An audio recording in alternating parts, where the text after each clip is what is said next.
で今度はじゃあポイントという変数を用意して、ここに000原点を設定した後、この変数そのものをアッドポイント関数に渡して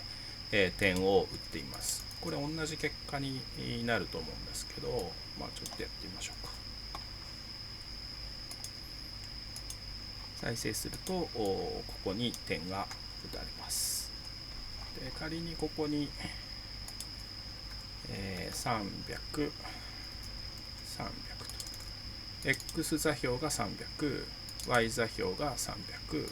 Z 座標が0のポイントをまずここで設定して、でそのポイントをライノのコマンドアッドポイントを追加するというコマンドに渡して、点を描画するとちゃんと横 X 方向に300、ライノは X 軸方向はこの赤い、ラインが引かれてます。で Y 軸方向は、緑色の軸が引かれてて、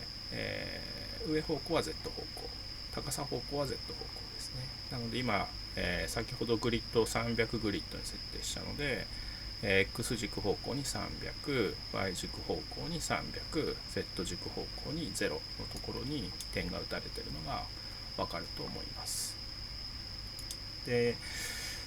今変数という話をしましたけど、ここにイコールという記号が使われていますけど、このイコールっていうのは僕たちが数学でこれまで慣れ親しんできたイコール、つまり左の左辺と右辺が等しいですよっていう意味ではなくて、このプログラミングにおけるイコールっていうのは、右辺のこの値を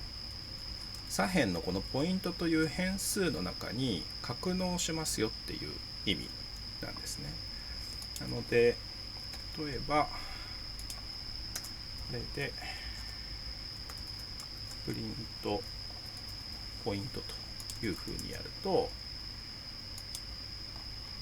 ポイントっていう変数の中に入っているこの点ですね、3D 座標が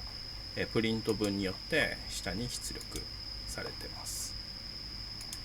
で例えばじゃあここをさっきみたいに文字列にして、テストというふうにすると、今度は下にテストというふうに出てきます。で今欲しいのは 3D 座標なので、3D 座標を定義するときは鍵括弧を入れて、まずは X 座標を入れて、次にコンマを打ちます。で次に Y 座標を入れてコンマを打って、Z 座標を入れて、この3個セットを鍵括弧で囲って、そうすると 3D 座標を表すことができます。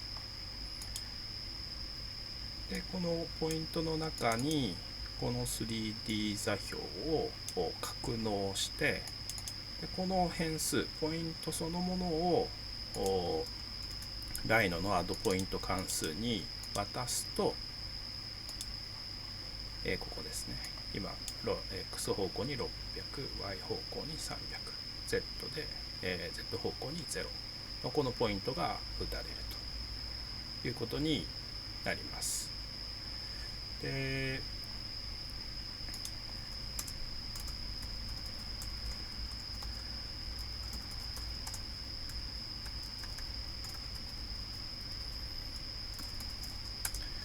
プログラミングっていうのは基本的に、一行一行を実行されて、で川の流れのように必ず上から下に、順番に一行一行を実行されるというふうに、プログラムが流れていきます。でなので1行目でまず、文字コードを UTF-8 にしますよと。で2行目で、ライノスクリプトシンタックスっていうライノが持っている Python ライブラリをインポートして、でこのライブラリを RS という接頭詞を使って、使えますよっていうことをここで宣言しますね。で何も書いてないところは飛ばされて、次に4行目に行きます。で、このイコールっていうのは変数への代入なので、右辺のこの 3D 座標をポイントという変数に格納して、で次に5行目が実行されて、5行目ではプリント文でポイントという変数を出力してるんですけど、そのポイントという変数の中には今ここの4行目で定義した 3D 座標が出力されるので、これやるとまず最初にここに 3D 座標が出力されます。で6行目でプリント文でテストという文字列を出力しているので、ポイント座標がさっき出力された後にテストが出力されると。で7行目でライノのこの 3D モデル上に点を打つということをやってるんですけど、その時に2行目で読み込んだライノスクリプトシンタックスを RS という接頭詞で呼び出していて、その RS の中に定義されているアッドポイント関数っていうのを読み出して、そいつにポイントを入力して入れてると。ここですね。この座標を渡して、渡しているので、最終的に7行目でここに点が打たれると。そういう順番になってます。これが基本形ですね。だからプログラムは上から下に流れるっていうのがもう基本中の基本ですね。